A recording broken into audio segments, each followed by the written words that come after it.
This is Optimal Living Daily, episode 1538, Decluttering. No one lets go in a vacuum. And Spring Clean Your To-Do List, both by Julie Morgenstern of juliemorgenstern.com. And I'm Justin Malik, your personal narrator, reading to you every day, including holidays.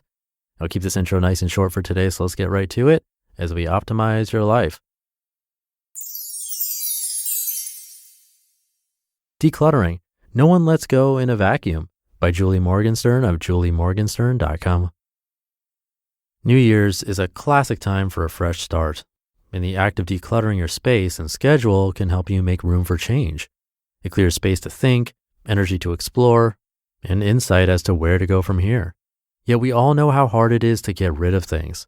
In my 30 years as a professional organizer, I've discovered that the biggest mistake people make when decluttering is focusing just on the throwing out part. The secret to successfully getting rid of the clutter lies in focusing more on what you do before and after you actually toss the junk. My book, Shed Your Stuff, Change Your Life, will help you declutter anything in your life that is weighing you down, space, schedule, or habits. The 4 steps of shed: separate the treasures, heave the rest, embrace your identity from within, and drive yourself forward, make it easier to let the obsolete go. It's a nurturing process that allows each pocket of clutter, what I call a point of entry, to teach you something about yourself that helps you grow and gain strength. Here are 8 key concepts of the shed process. Number 1, recognize that no one lets go into a vacuum. No one lets go of anything without reaching for something else. Come up with a 1 or 2 word theme for what you are making room for. It could be anything from deeper connections and financial security to self-acceptance, creativity, and freedom. Number 2, analyze the role that clutter is playing in your life before releasing it. Clutter isn't just junk we should be able to easily toss. Clutter, whether in the form of unworn clothes, untouched piles of paper, or rarely used kitchen gadgets, represents an attachment we are struggling to release. By understanding the role it is playing in your life, you are in a position to find a healthier way to achieve that goal. Number 3, declutter one category at a time. Organizing is best done by room, but decluttering is best done by category, like books, clothes, shoes, papers, plastic containers, etc. Once you've made decisions about what is trash versus treasure for the whole category, it's easier to apply that to each pocket of clutter you find around your home. Take inventory of what's weighing you down and decide which category you will tackle first. Number 4, plan ahead. Decluttering is very difficult emotional and physical work, so you should never do it in a knee-jerk way in the spur of the moment. Plan ahead by at least 3 days. Choose a day and time when you will be rested and have enough time to focus, a minimum of 4 hours. Determine in advance precisely where you will send your discards to and arrange in advance who and how they will be removed from your home once you are done, e.g. bulk trash days, charity pickup or drop-off, etc. Number 5, before tackling any pile, establish your treasure guidelines. Ask, if all this were gone tomorrow, what would I miss? Write that down on a piece of paper and use it to guide what you keep. Number 6, handle tough choices with specific questions. When unsure whether to keep something or not, ask yourself, is this the best reminder I have of this person, place, or time of my life? And what's worth more to me, the object or the space it would free up to pursue my goals? Number 7, aim for a radical release. Once you've separated the treasures from trash, get the trash out. Not 2 items a day, but in one fell swoop to make room for moving forward. You should be able to measure the space gained in pounds, removed 100 pounds of stuff from your house, or inches, removed 50 inches of files, or hours, removed 5 hours of time wasted on a bad habit. And number 8, be prepared for the wall of panic.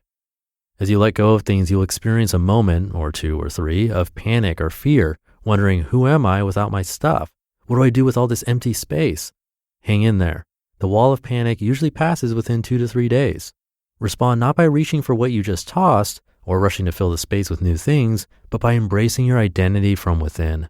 Remind yourself that you are who you are regardless of your possessions. With a step-by-step practical approach, you can create a calm, welcoming environment where you can recharge and ready yourself for the life you want to lead. Spring Clean Your To-Do List by Julie Morgenstern of juliemorgenstern.com. You know that feeling when tasks have been sitting on your to-do list so long that you deflate just thinking about them? When considering where to focus your urge to purge this spring cleaning season, consider a less obvious place, your to-do list. There are 2 ways to get things off your to-do list. Number 1, delete anything that isn't worth the time invested. Or number 2, tackle the important projects you've been procrastinating on. Nothing feels more liberating than catching up on your backlog and starting with a clean slate. Procrastination involves stalling on starting or finishing something out of anxiety rather than logic. Here are 4 ways to get over the paralysis and spring clean your task list so you feel lighter and free. Number 1, define the max, mod, min. Procrastination is closely related to perfectionism, the paralyzing belief that there are only 2 ways to do something, brilliantly or not at all. For anything that's been stuck on your list, first define 3 levels of performance for the task. What is the maximum you can do? What is the minimum you can do? And what is the moderate? Then pick the level that seems right for the situation. Number 2, choose the best time of day. We tend to avoid the things that we feel less skilled or confident in, or we enjoy the least. For backlog tasks that don't come easily or naturally, make sure you set yourself up for success. Plan to do things you tend to procrastinate on at your peak energy. Number 3, break big projects down. Some items on our list get stuck because we don't have enough time to get them done in one big clump. Break large projects down into a series of smaller, doable actions that can be completed in 15 to 30-minute time blocks. Tackling large projects one step at a time fuels our sense of accomplishment and enables us to maximize smaller windows of time to drive projects forward. And number 4, focus on the payoff. What one thing are you hoping to gain from completion? When filling out expense reports, think about what you will buy with the reimbursement.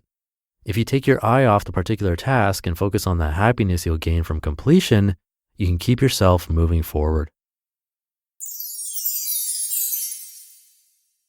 You just listened to the posts titled Decluttering, No One Lets Go in a Vacuum, and Spring Clean Your To-Do List, both by Julie Morgenstern of juliemorgenstern.com.